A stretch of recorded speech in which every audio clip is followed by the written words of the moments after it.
This is Rob Polly. He collects old Bob Dylan records and loves hanging out with his kids and strumming his 1963 Gibson guitar. Rob leads a team of emerging technology security experts at Microsoft. I've been here at Microsoft almost 17 years now.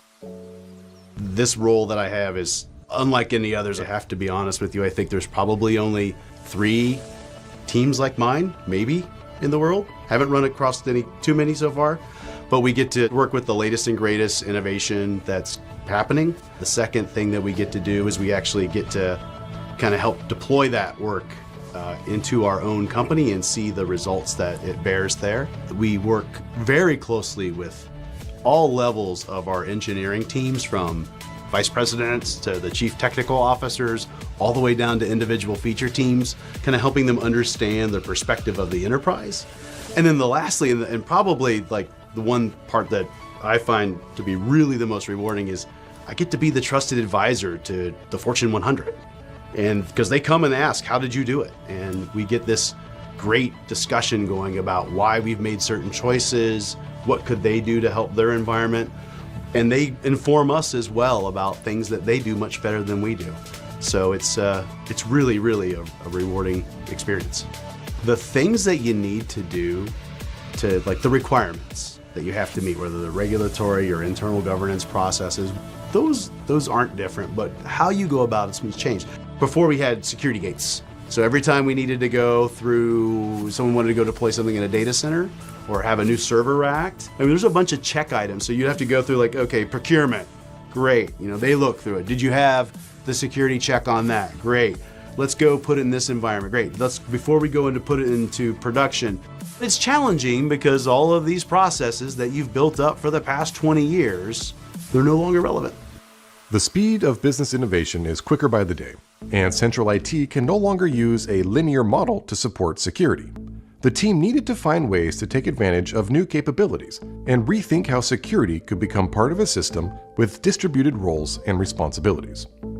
You got to understand that the environment is infinitely more complex than what it was. At the enterprise cloud security party today, there are 3 main factions. You have your cloud service providers, central IT team, of course, and then you've got this other party, which is your app team or your IT service or your DevOps teams. As you look at security, you've got to get used to this model of saying, well, I'm responsible for part of it. The cloud service provider is going to be responsible for a whole bunch. With Azure and even Office 365 to some extent, I mean, we've really taken a different approach than we have in the past. We've really, I don't want to say we've treated it as an adversary, but I would say that we've tried to do our best to run it like we were a customer. They kind of have this equation, and it's enterprise cloud security is the sum of a few parts. One is, how do you feel about the cloud service provider's platform and its capabilities? Do they have the capabilities that you need? How do you feel about the services that sit on top of that? Do they have the security stance that you need? Do they provide the ability for you to get the information out of it that you want? Do they help your organization innovate? Are they ready for you to use? And I think if you're moving to something like a SaaS provider, like an Office 365, maybe you combine, maybe it's only 4, maybe you combine the platform and the services together. Now we can have a real security discussion about how you do the verification process, or what risks or concerns do you have about it. So you try to help people navigate by using their common language. ITIL, the International Standards Organization. The things that Microsoft uses as we talk about it with our cloud, especially with customers, we really use independently verified third-party certifications like ISO 27001, or maybe it's going through FedRAMP with the government. We build and we deliver and operate these services in a certified manner. And so fundamentally, if you're an enterprise customer, anything like us that has 20 years of legacy data center presence and understanding how that's different and how that works and doesn't work in the cloud is really an essential part. Before it was just central IT. They owned all the rules in the game, had all the gates, to now that sits in completely someone else's data center where I don't even have the ability to go and check on the servers myself and have access to it. Those are mind-blowing concepts for anybody that has any history in security. Think about your governance and policies and kind of what are the standards, the policies, what frameworks do you use to make sure that auditors can understand what's expected of them. Then you've got to have a whole layer of central IT capabilities, which the process, the people, the technology, you have to understand how all of that folds in. It's about how you share information and what information can be used, how information workers need to behave. Like, how am I allowed to share? How do I have to classify? For some people, it's a little bit of a culture shock, is that you actually have to give up a little bit of control in order to get more control. I have to take my hands off the wheel in order to actually let someone else steer because they're actually more efficient at doing it than I am. It's just about knowing everything about your environment, who has access to what and when, being able to tag it with like the criticality so that you can actually get an event and have the context. The last key ingredient is how do I enable my app teams and my IT service teams and my DevOps teams, how do I give them the tools and the guidance and the capability that they need to really be our first eyes and ears, our responders, how to do it right, how to monitor it right, how to know when they're in over their heads. There's a couple of great tools that we use from Azure itself. Just to take a step back, if you thought about the things that really are important that teams have control over, the 80% to 90% of things that if you absolutely just did these, you would deal with most of the silliness that you get yourself into, taking care of like patching and vulnerabilities and responding, like configuration, like turning on encryption. These are just the basics, and if you do the security basics, you've tackled a bunch of stuff, and the other stuff is just weird anomalies, the advanced persistent threat that occurs, that why you rely upon the cloud and your central IT organization to figure all this stuff out for you. While there are several components that define cloud security, many parts rely on implementation by DevOps teams. Microsoft engineers have developed a secure DevOps kit for Azure to save time and money, increase cloud security awareness, and create a simpler, more structured, and consistent security environment in our IT Azure app infrastructure.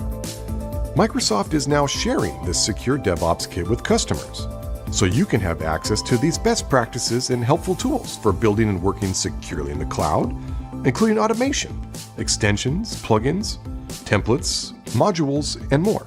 The tools are organized into 6 main categories. The subscription security component is a package of scripts and programs to help ensure secure provisioning, configuration, and administration of an Azure subscription. The health check script, provisioning script, and other tools will help you set up a compliant, secure subscription right from the start, so you can have a solid foundation and check your settings for compliance along the way. The secure development components will help you make sure security is integrated into the day-to-day development process by providing security verification tests to verify built-in security controls for common services, and security IntelliSense to offer secure coding guidelines and corrections.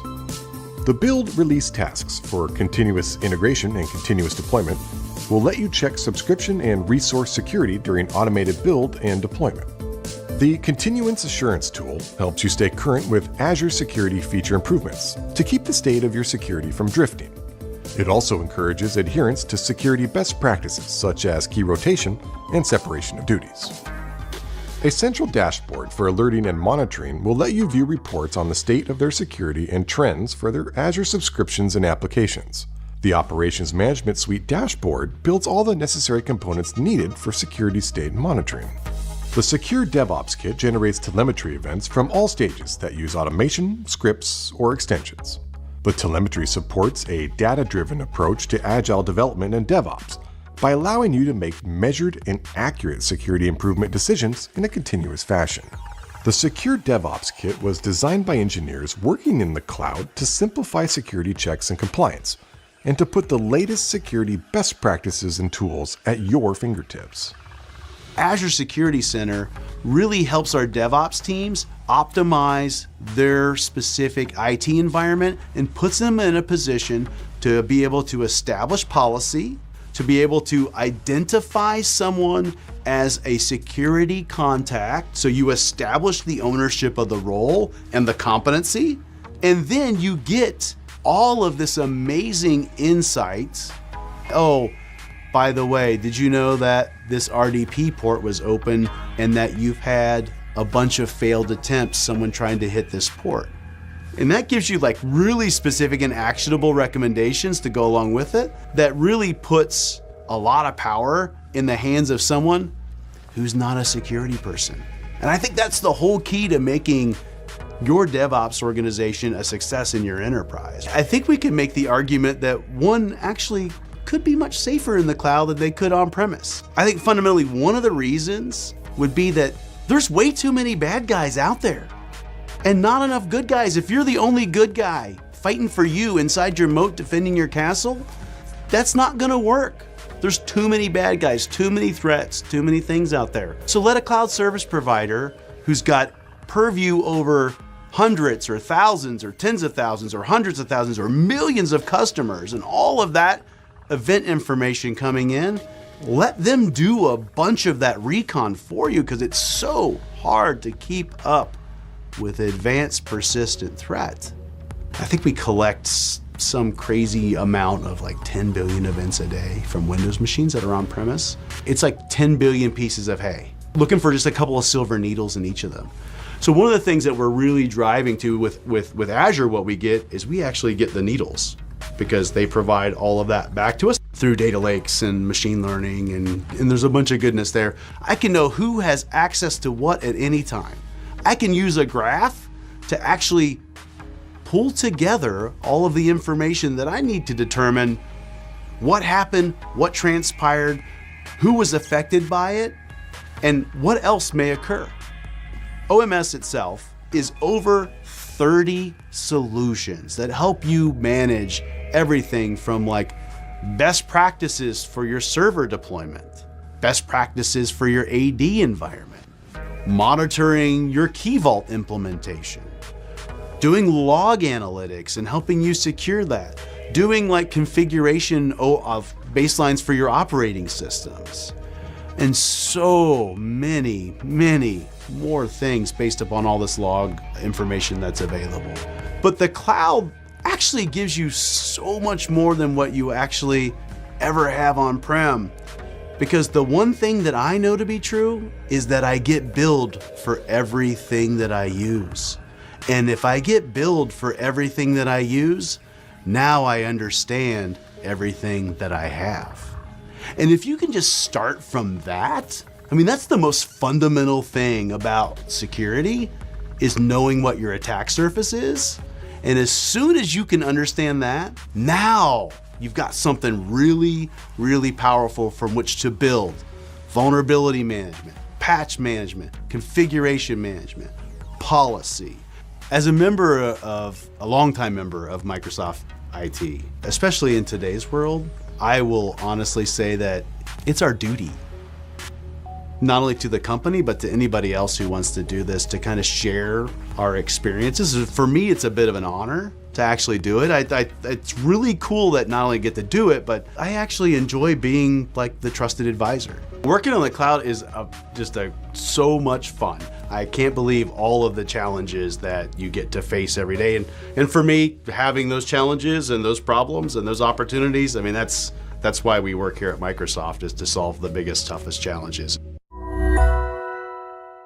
In our 10-part video series, Expedition Cloud, Brad Wright and other Microsoft technical experts will share the inside story of Microsoft's journey to the cloud, including proven practices, things we do differently, and advice for customers on the same journey towards digital transformation.